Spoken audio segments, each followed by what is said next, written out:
How you doing, folks?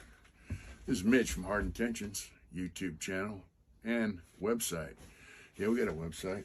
And when we say small business, we are a small business. And this is our world headquarters. T-shirts, art, tattoo studio. So we thought we'd show you some of the stuff we got. We got our Singing Devil shirt with a custom logo. We've got some of these left. These are Racerbacks, Living Dead Girl. And we got our Celtic Cross shirt, oops, which I happen to like a lot. Pretty popular shirt. We got a few of those on the show. Then we got our Two Moon shirt, which is a painting I did for Steve the Barber. Folks convinced me to turn it into a t-shirt, so we did. And it's got its own logo on the front, little buffalo skull. We got the Hammer Drop shirt, which is kind of cool. We got the Hard Knuckles shirt, yeah, which I dig. We got our Naughty Biker shirt, oh yeah. And we got our Living Dead Girl in black t-shirts. And we got our logo shirt. That's our original logo. And personal favorite a lot of guys, we got our Viking shirt. Oh yeah, we got this in white also, I believe. Then we got our Hard Anchor. Oh yeah, that's got its own logo on the front there. I kind of like that little dot shaded thing. And we got some shirts left over from Street Vibrations we're going to put up later. We got a few hats, snapback, a little small for my big ass head, but we got them. I'm going to post those up. We got some cool ass stickers. Singing Devil. Our logo. Our Backup Lame. And of course we got prints. We got motorcycle prints. These are all paintings I did in prison. That's Pan Surfing. We got the Shovel Head. We got the Red Tree Run, which is kind of cool. It's got a little movement going on there. This is a good one. I got glue on my fingers today at work, so it's kind of hard to grab them. That's Cruising the Coast. They're sticking. Oh yeah, look at that. That's a nice one. I like that. Yeah, I did all these along with all the shirt designs when I was in the joint. This one I did back in Quentin, like in '81. This ballpoint pen, the colored pencil and pastel. And for some reason that survived. That's the Rebel Run.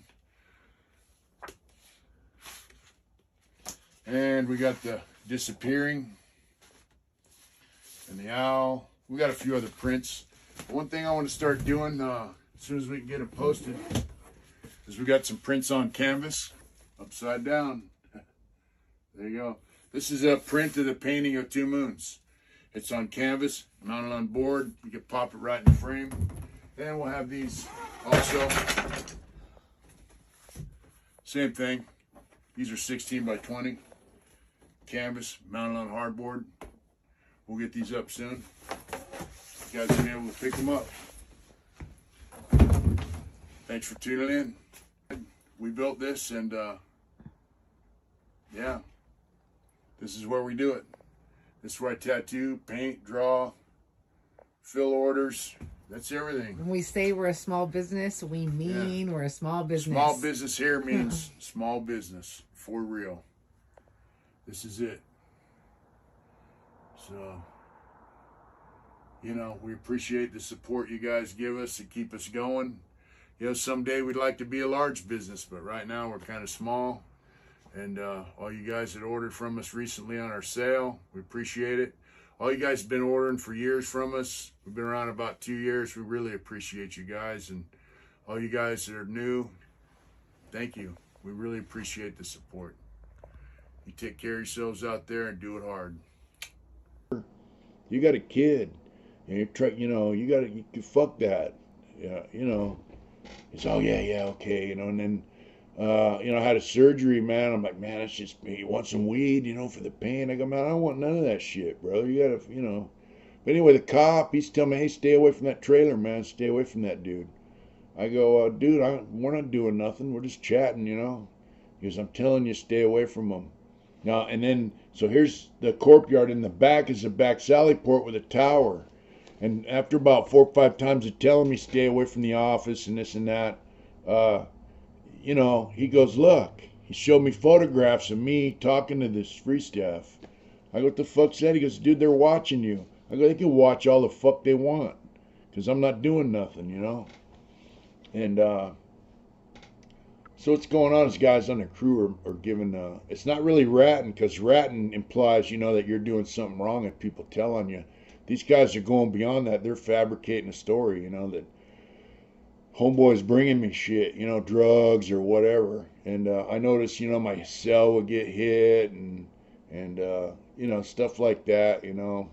Get searched a little extra hard going through work change. I'm like, whatever, you know, because I'm not doing shit, you know.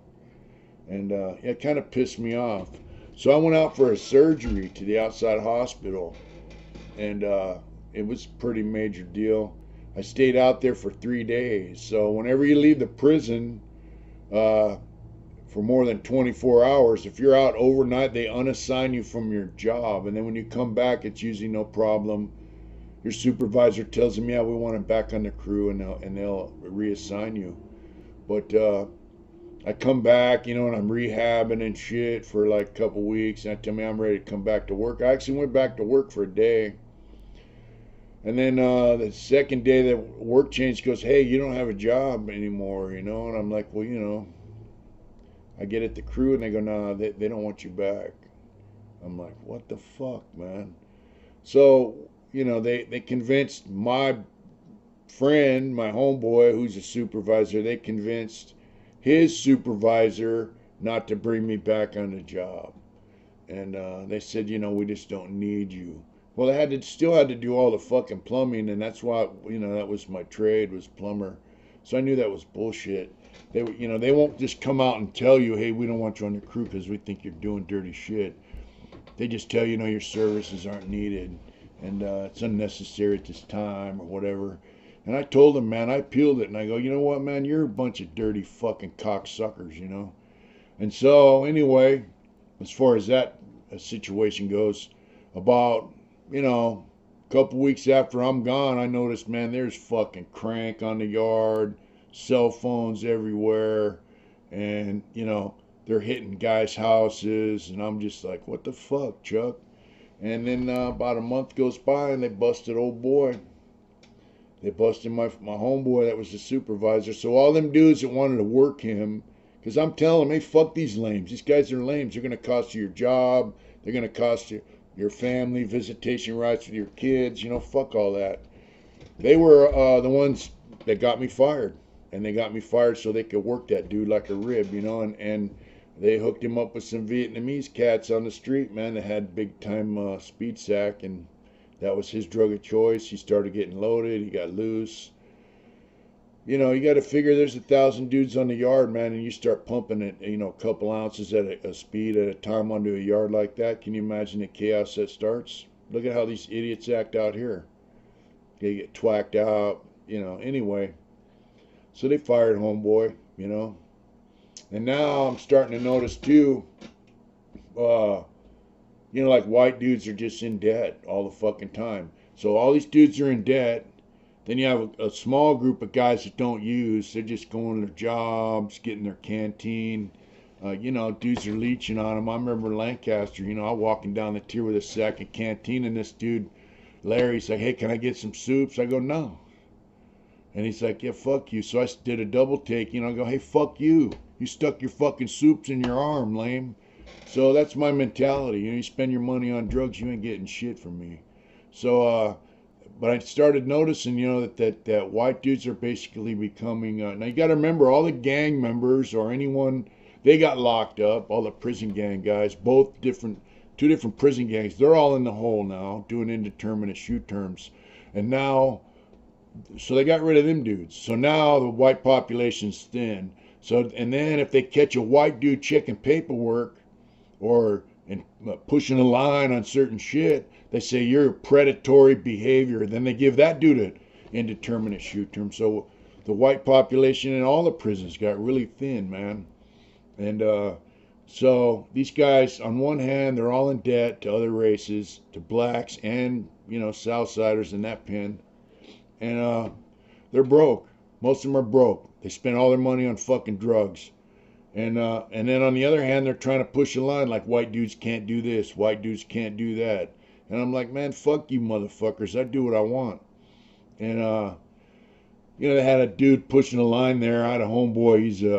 He's questionable character, but at the time, he was on the yard, and he could fight a little bit, but he was left-handed, and he went up. This guy thought he's running the yard and all that shit. And anyway, he had an issue with the dude, and he went and shook the dude's hand and cracked him in the face, cracked his jaw, But these dudes would be like, oh, I'm running the yard. This one dude in particular, I'm running the yard. And then when shit got thick, they'd be like, oh, I'm not running the yard, and they start going to church. And then when things calm down, it's like, I'm running the yard. And then when things get rough, I'm in church. I'm not running the yard. It's like, make up your fucking mind, right? So anyway, I said, man, fuck this. These dudes are highly unpredictable, trying to tell people how to act. And what they don't know is, I'm not using, but I'm going to other yards and I'm doing a few things. And there were some guys there that didn't want to be known what they were doing. They would slide me tobacco to sell for them. They'd be like, can you get me some weed? And I'd be like, yeah, sure. And I'd get them weed, and I'm making money, Mostly tobacco, but weed, I don't fuck with speed, none of that shit. I'm not down with none of that crap. But I'd get these dudes weed, and they were scared to go through these tough guys because they figure they get burned. But they'd come to me and ask them to get them weed or tobacco or sell their tobacco that they were getting from someone. And I would do it. And I was making money.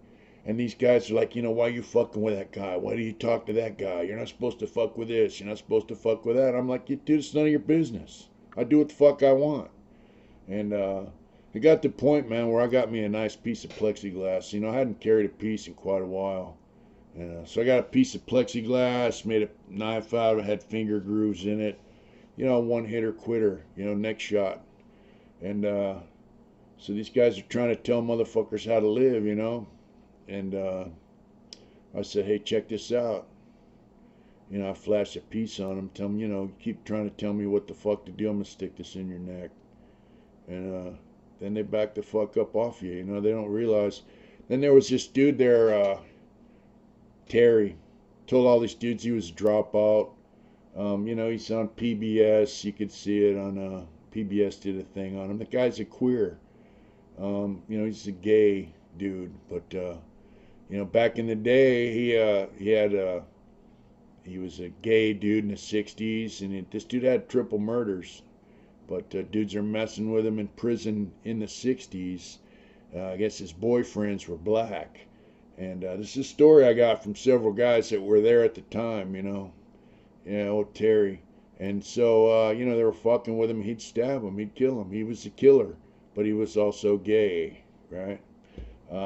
So he's there, and he's telling these guys he's a dropout from a prison gang. And I'm like, all right. So I don't say nothing. I let all these tough guys think, hey, this dude's good, right? And he had racial tattoos, colored in red, meant that he killed somebody for this gang and all this. And the guys around me, I told them the truth. I go, hey, that's not what he is. This is what he really is. But all these tough guys thought he was the shit, and I never told them the true story about it because, they want to run around and act like they're all that, then they should have known. But Terry was a terrible dope fiend too. He was always in debt, and but there we go. Donovan always had a lot of problems over drugs. Guys not paying, white dudes. Now white dudes have become a mark for other races. Hey, we got dope. White dudes buy it. How it goes is, the guy would pay maybe 4, 5, 6, 7 times, and then he'd be late, and then he'd stop paying. Your family gets tired of paying your drug debts while you're in prison, I imagine. Uh, I wouldn't want to pay someone's debt while they're in prison, but so they would have riots and problems. I remember one cat. There was a major drug bust on that yard. I mean, they found a big lump of heroin in a work area, and they fired a free staff saying he was bringing it in or whatnot. And there was a white dude who worked in that shop, and nobody ever questioned him. He was a dope fiend. I didn't mess with him, but I'm thinking, the guy's from the Bay Area and he's doing time down in San Diego. Why is that? And there's a reason for that. I mean, if I'm from San Diego, I'm trying to get next to San Diego to get visits. But anyway, there he was. So this white dude slid up in his cell, man, and cut him up.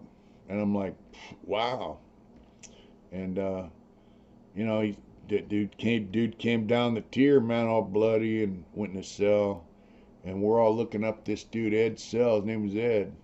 Like, what the hell? And he's like, man, dudes went up to his door. It's like, that dude just slid up in my cell, man, and cut me up for no reason. Right. Well, Ed got taken off the yard, and that dude that did it got taken off the yard. And the guy that did it, his cellie's a friend of mine. He's like, man, this dude's crazy as hell. Straight nutter, And turns out another race had paid him some money to cut that dude up. And we're like, man, what's up, And it turns out in the end, Ed was the guy who told on the drug bust, and the free staff and all that kind of stuff. So anyway, the dude that did it came back to the yard. They couldn't prove it. And this dude's a straight nut. I mean, if you've seen guys twacked out on speed, he was like that on the natch, and he was violent. And he'd be like, hey, man, are you talking about me? And I'm like, whoa. He would ask guys that, hey, you looking at me? You talking at me? Like this far away look in his eye. And he came sat down by the TV area where me and this dude were doing Harvard steps on the benches, and he sat there for a minute. He goes, hey, guys talking about me?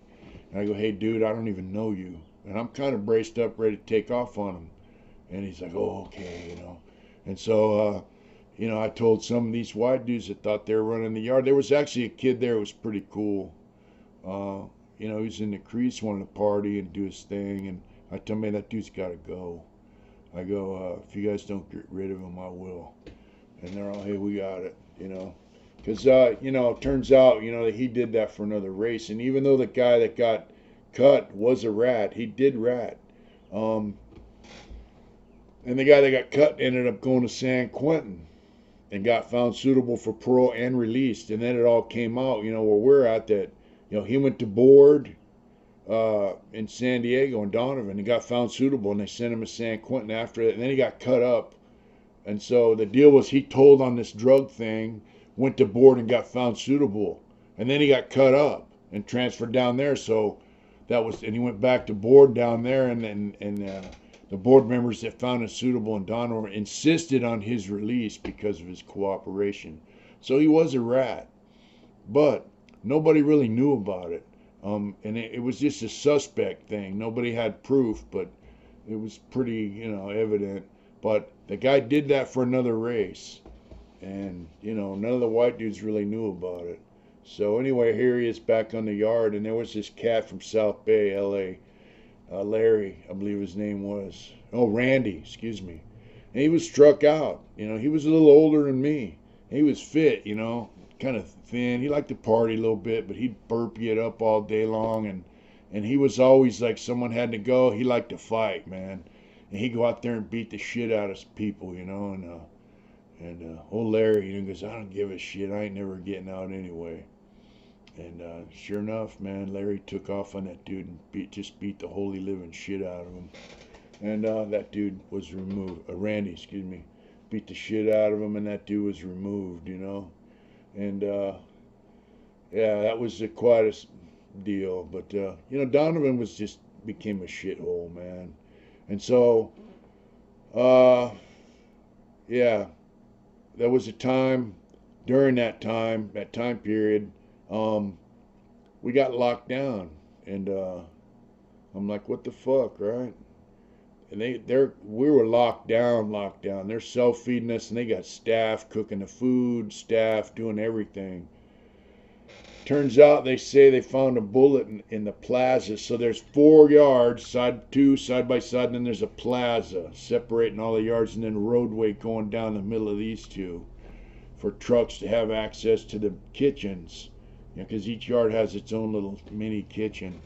And so out in the plaza, they said they found a bullet, and like a 22 or 223 bullet, and they're looking for the gun. They said they had information that there was a gun, and later on we found out that the exact same scenario took place at Solano Prison, which is at the other end of the state at the same time period.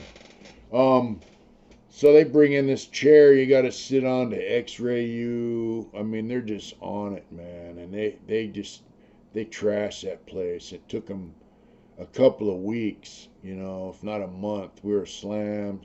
Nobody could come out even after they search your building, and it was ugly, and yeah, it was ugly.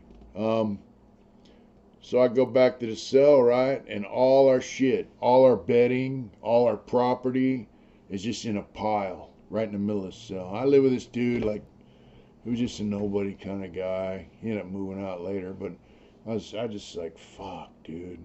I mean, it was just in a pile, everything. And all my hobby stuff, I didn't notice right away. They took all my hobby stuff. It's out in the day room. And I'm like, hey, man, that's my hobby stuff. They're all, we're taking it. There's no hobby. And I go, look, the warden said we could maintain our hobby shit through attrition. We lose it through attrition as we use. And they go, no, there's no hobby. You can't have it. And I'm like, that's my shit. Now, you got to remember, this is, 2004, around there, 2005 maybe. And my mentality is, look, I'm never getting out. And that's my shit. I got to have that stuff, I got a few $1,000 worth of hobby stuff. So, I'm telling him, hey, I want my shit. And then he's like, you ain't getting it. So I go, all right, I know what I got to do. I'm mad. I'm pissed off, And he's like, nah, you ain't getting it. I was highly upset, man. So anyway, and that just goes right along. To me, it's just like, they took our family visits, they took our weights, they took our clothes, they took everything from us, So my mentality was, fuck these motherfuckers. When they took the weights and they were taking the family visits, that was prior to me leaving Donovan the first time. At Donovan, they have unlocks, the inlines, and you go in, they pop the cells, then they lock all the cells, and then you could go out. So one cop would stand out in front of the building, one cop would be inside the building. And I told a few of these white dudes, man, when they were taking the family visits away, I go, hey, look, man, if you guys let them take our family visits, they're going to take everything from you guys. And they're all, yeah, well, I don't get family visits. They were taking family visits from the lifers.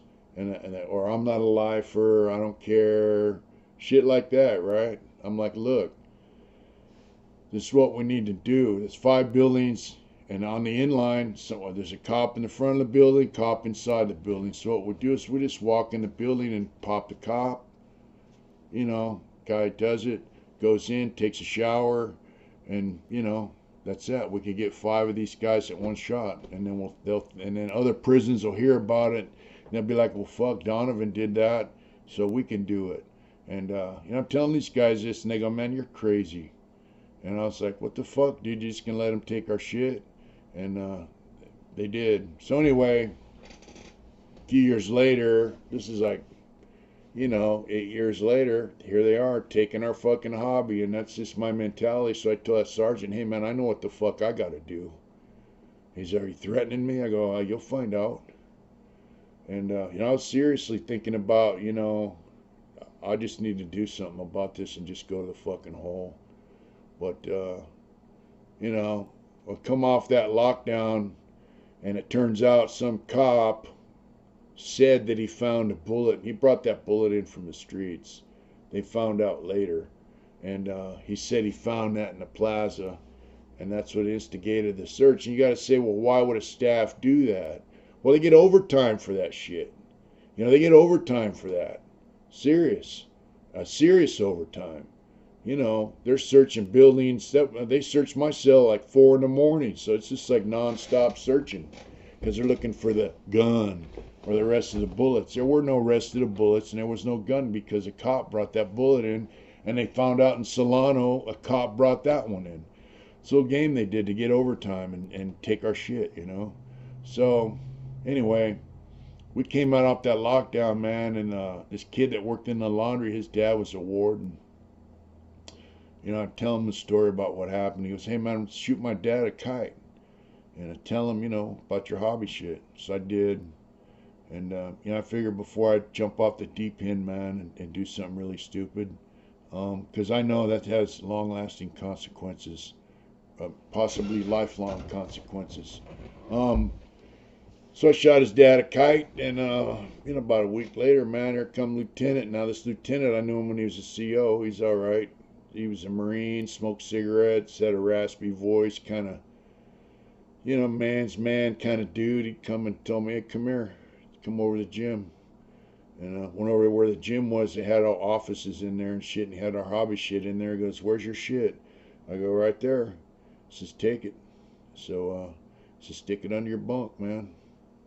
And basically, I just wrote in the card, I said, look, man, I'm leaving in about a year, level 2, and I can't afford to buy this shit anymore. And you said we could keep our shit and lose it through attrition.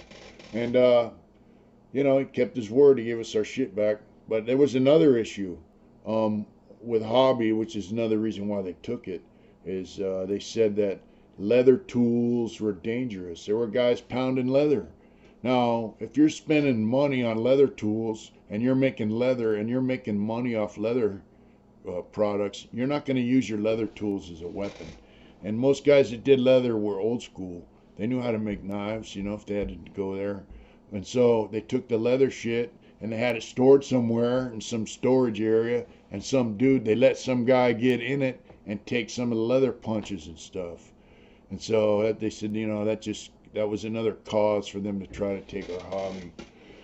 So anyway, I just got my shit and put it up under the bunk, and that was that. I remember, and then I'm working as a plumber, and I work with this new guy, this new free staff. I remember telling him, hey man, I don't steal shit. He's like, all right, that's good to know. And what I mean is, as a plumber, I went in everybody's cell there, and I mean everybody. You had a plumbing problem, I went to your cell, check your sink, your toilet, check it out, and then fix it. So I'm in your cell, and I don't touch none of your shit. I don't care what you got. Cell thieving is it's against the rules, and it's a stabbing offense. But so I tell him, you don't got to worry about me stealing shit and this and that and the other. And he's like, yeah, cool. So we go to the bakery, and we fix a clogged drain in the bakery, and I roll out of there with a can of pineapples. It says pineapple tidbits, So I get that, Now here's the deal. Anything the state has, I figure belongs to me. And so I'm back in the shop, I got this can, I open it, I give my coworker some, and I'm eating this shit right out of the can. It's a big, number 10 can, and this guy goes, hey man, I thought you didn't steal. He's a little, twerpy looking guy. I go, I don't. And I'm eating, and he goes, what do you call that? I go, pineapple tidbits. He goes, you stole that. I go, no, I didn't. He goes, yeah, you stole that. I saw you. I said, look, dude, I don't steal.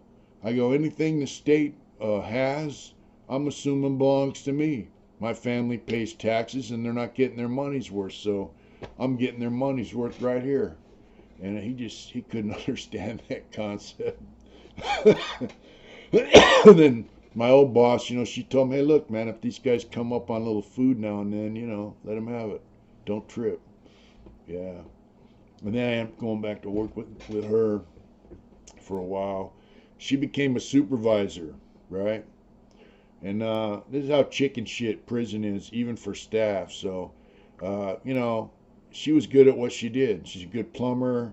The whole time she worked there, she did one write-up, and that's it. And that's that guy that was jacking off to her. So anyway, they told her, hey, we need supervisors out here in plant operations. It's maintenance. And she goes, well, I'm not on the list. You got to be on the list to become a supervisor. But they go, oh, that's all right. Just apply for it and this and that. And they made her a supervisor. And so she's like, hey, cool, and they're all, yeah, to her face, hey, good deal. But then they filed a fucking grievance against her. And they said she became supervisor and she wasn't on the list. And they filed a complaint. And, yeah, so one of the guys from the CEP represented her and got her job back. But they gave her a job doing preventative maintenance. And she goes, I'll take that job, but I want Smiley as my worker. And one of the fucking assholes, Lupe, was the supervisor of the plumbing shop. And so each shop has a supervisor, then they have a supervisor above them, then supervisor above them, and supervisor. They got 1, 2, 3, chief of plant, they call him. And but Lupe was he had two $48 pay numbers and then 36. He had 3 guys on his crew instead of 2. And she took one of his $48 pay numbers or 56 or whatever and gave it to me. And I'm like, well, what do you want him to work with you for? Because, he's going to be leaving soon. She goes, I don't care. I want him to have the job. And so I ended up working with her. And we just drive around and like open fire hydrants, make sure they work, check all the backflows and any valves, open and close, exercising the valves and make sure they work. It was a bullshit job, but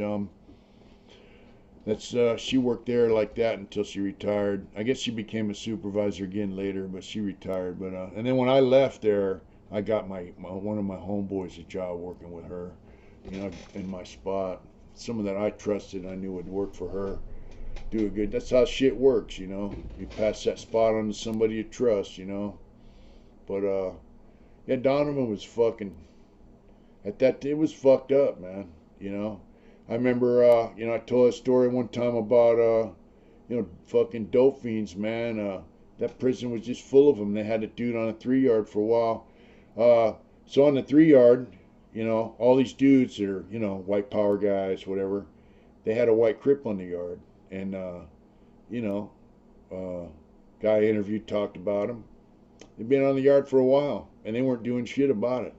And I was like, fuck it. I didn't care. I remember one time the dude, I mentioned this, he came up to me and he goes, hey man, are you the plumber? I go, yeah. He goes, will you fix my water? I go, where do you live? He told me. I go, yeah, I'll take care of it.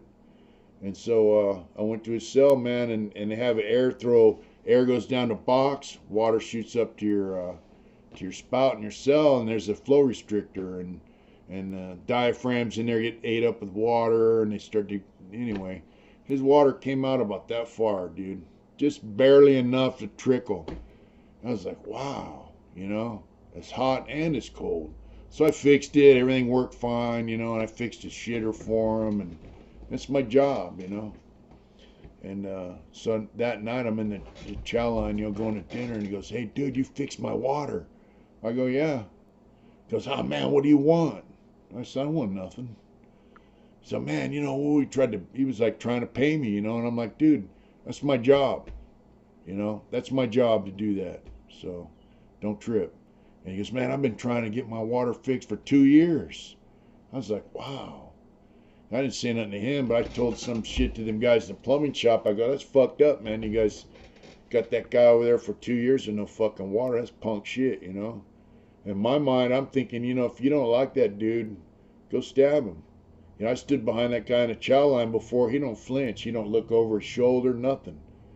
You could whack him from behind if you don't have the balls to do it from the front. But You know, instead they just play little bullshit games with his water.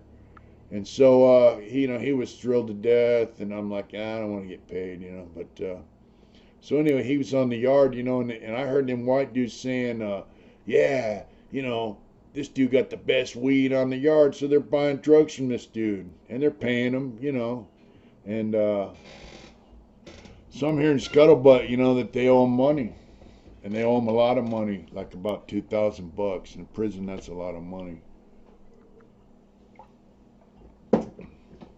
And of course, they're not paying him.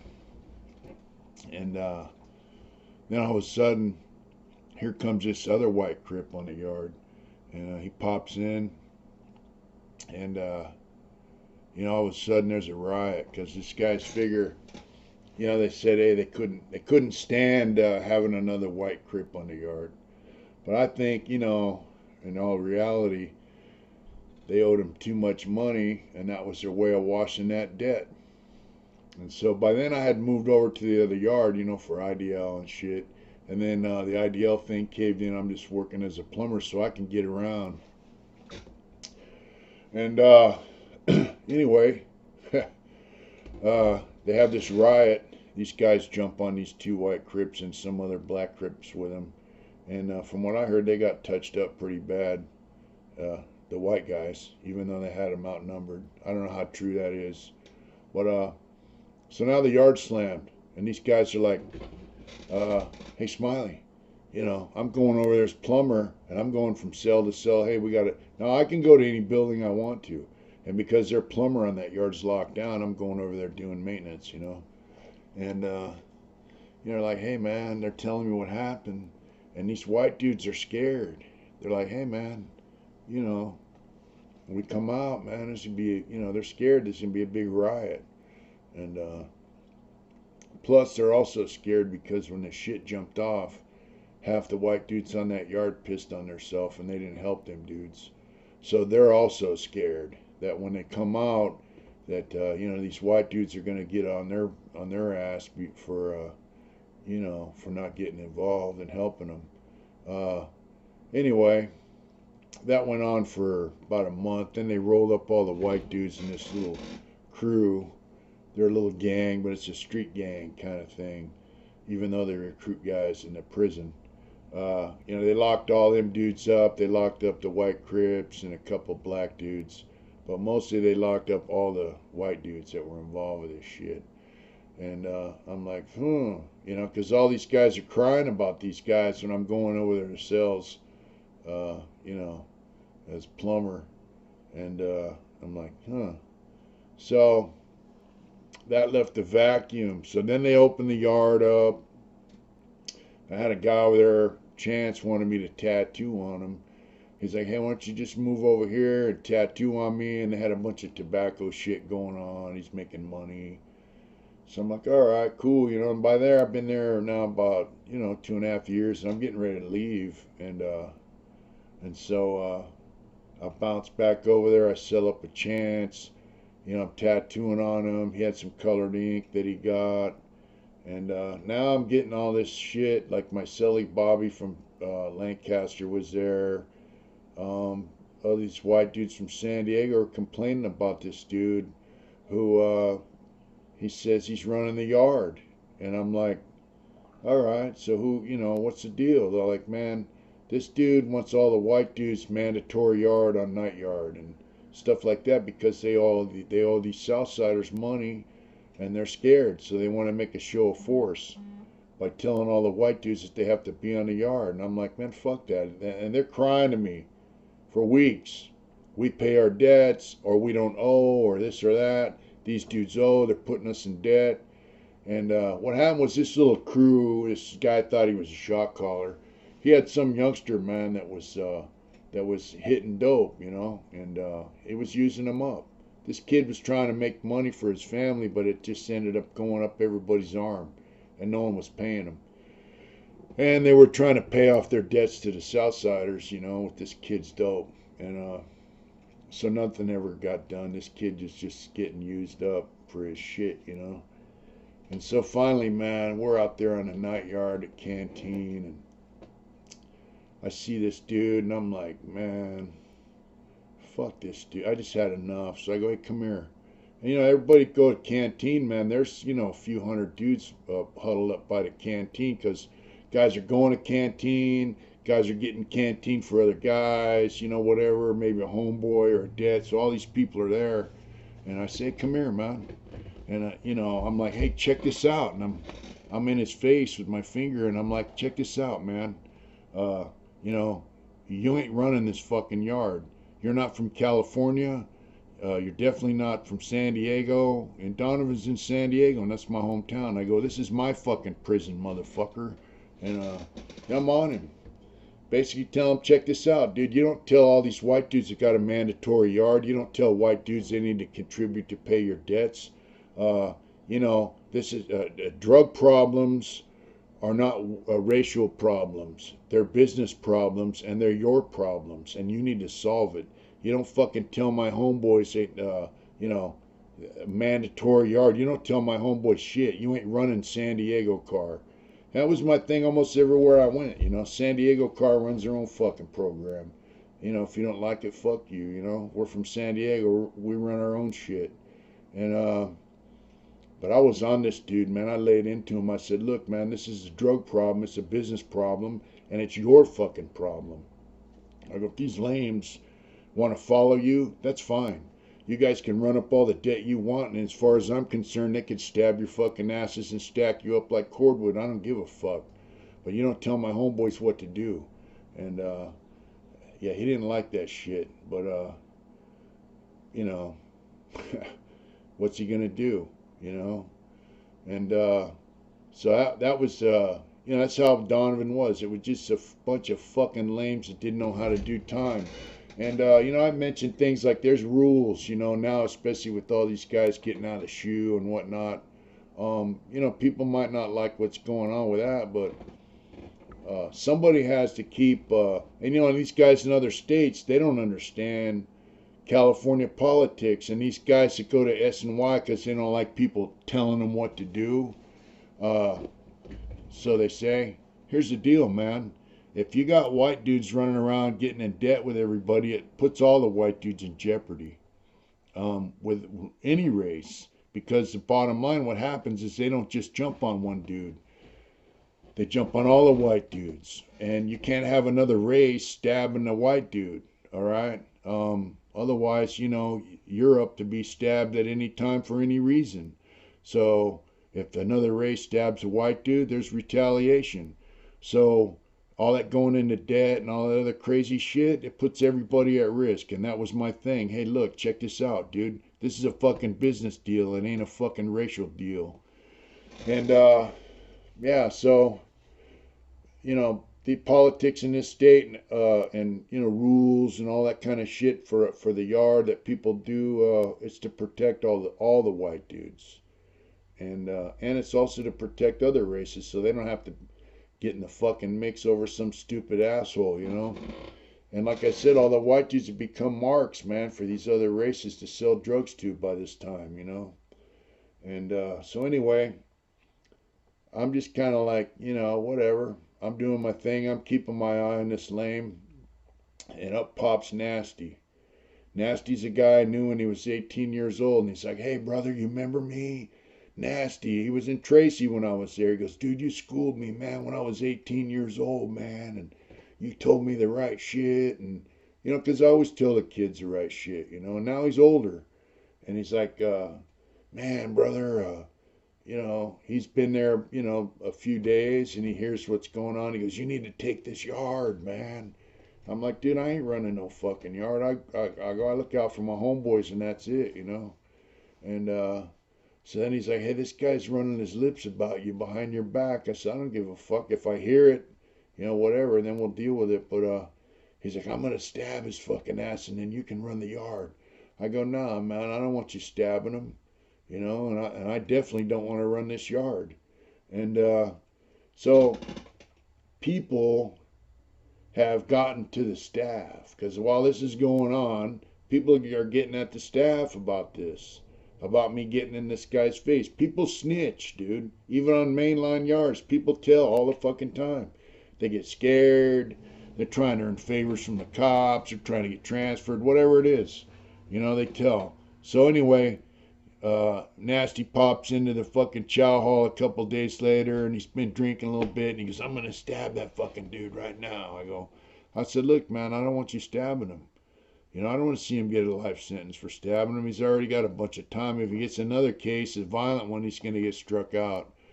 So we chat, you know, he's walks out of the chow hall and the alarm goes off. And I go, oh, fuck. Turns out he didn't stab him, but he jumped on him and beat him up, you know. And they go to the hole.